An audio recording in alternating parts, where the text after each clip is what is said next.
साधु पुरुषों का उद्धार करने के लिए, पाप कर्म करने वालों का विनाश करने के लिए और धर्म की यथार्थ स्थापना करने के लिए मैं युग युग में प्रकट हुआ करता हूँ। श्री कृष्ण गीता में कहते हैं, श्लोक नंबर 8 अध्याय 4। राधे राधे, जय श्री कृष्णा। कैसे हैं आप सब? आप सभी भक्तों का मेरे लड्डू गोपाल चैनल में बहुत बहुत स्वागत है। तो क्या खाना खाने के बाद पूजा कर सकते हैं? तो इसी बारे में वीडियो होने वाली है। भूखे भजन ना होए गोपाला, पकड़ तेरी काठी पकड़ तेरी माला। तो भगवान कहते हैं कि मैं किसी भी तरह से ढोंग या दिखावे का भूखा नहीं हूँ। मेरी पूजा में किसी भी तरह का दिखावा नहीं होना चाहिए, चाहे आप भूखे भगवान जी को भज रहे हों या खाना खाने के बाद, है ना। कोई भी व्यक्ति यदि किसी भी परिस्थिति में सच्चे मन से भगवान जी का नाम लेता है या उनकी पूजा करता है तो भगवान अपने आप खुश हो जाते हैं। पूजा करने का मतलब यह नहीं होता है कि पाखंडियों की तरह हाथ में घंटा और माला लेकर घंटों तक मंदिर के सामने बैठे रहें और मन में बुरे विचार पनपते रहें। ऐसी पूजा सिर्फ दिखावे की पूजा होती है। इस तरह की पूजा करने से कोई भी मतलब नहीं होता है और ना ही भगवान खुश होते हैं। आप किसी भी परिस्थिति में हो, चाहे आपने भोजन कर लिया हो या ना किया हो, यदि आप सच्चे मन से भगवान जी की पूजा करते हैं तो आप खाना खाने के बाद भी भगवान जी की पूजा कर सकते हैं। तो मेरा कहने का यही मतलब है कि अगर आपका मन सच्चा है ना, तो आप खाना खाने के बाद या खाना खाने से पहले किसी भी परिस्थिति में आप भगवान जी की पूजा कर सकते हैं, भगवान जी को भज सकते हैं। और नहीं तो अगर क्या होता है कि लोग बिना खाए पिए भगवान जी के मंदिर में बैठे रहते हैं, पूजा करते हैं और उनका मन साफ नहीं होता है, दूसरों के प्रति ईर्ष्या द्वेष अगर ये है ना, तो ऐसी पूजा को भगवान स्वीकार नहीं करते हैं। तो ये ध्यान रखें। और देखिए यहाँ पे मेरी पूजा भी हो गई है। तो भगवान जी को मैंने स्नान करा दिया था गुनगुने पानी से और फिर उनको मैंने कपड़े पहना दिए, गर्म कपड़े।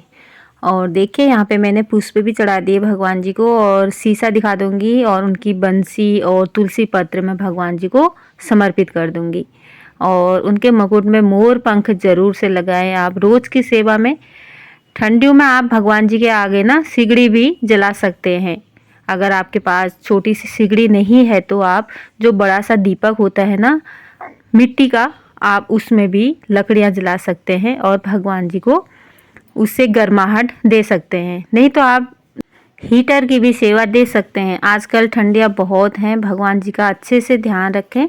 और देखिए मैंने भगवान जी को भोग भी लगा दिया है। मैं यहाँ पे केला और भगवान जी के लिए मैंने सिवई बनाई थी सुबह नाश्ते में, और मैंने 1 लोटा जल समर्पित कर रखा है और रेवड़ी का मैं भोग लगा रखा है, मैंने सुबह ही लगा दिया था।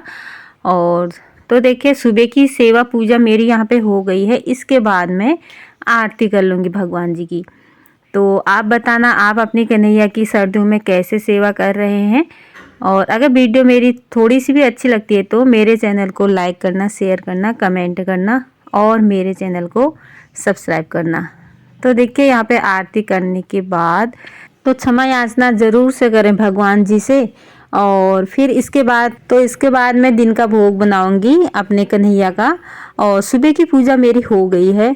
मैं इसी तरह से सुबह को पूजा करती हूँ और सेवा करती हूँ। मैं बहुत सरल तरीके से कन्हैया की सेवा पूजा करती हूँ। और अब मैं दिन में बनाऊंगी भगवान जी के लिए भोग। तो आप किसी भी परिस्थिति में भगवान जी को भज सकते हैं, पूजा कर सकते हैं और उनका नाम जाप कर सकते हैं। आप ये ना सोचें कि हमने खाना खा लिया है या हम भूखे हैं। अगर आपने खाना खा भी लिया है, अगर आपका मन साफ है, सच्चा है, तो आप भगवान जी को जरूर से भज सकते हैं, पूजा कर सकते हैं और आपकी पूजा भगवान जी स्वीकार भी करते हैं। ये समझना चाहिए, बस मन सच्चा होना चाहिए, तभी भगवान जी आपकी पूजा स्वीकार करेंगे।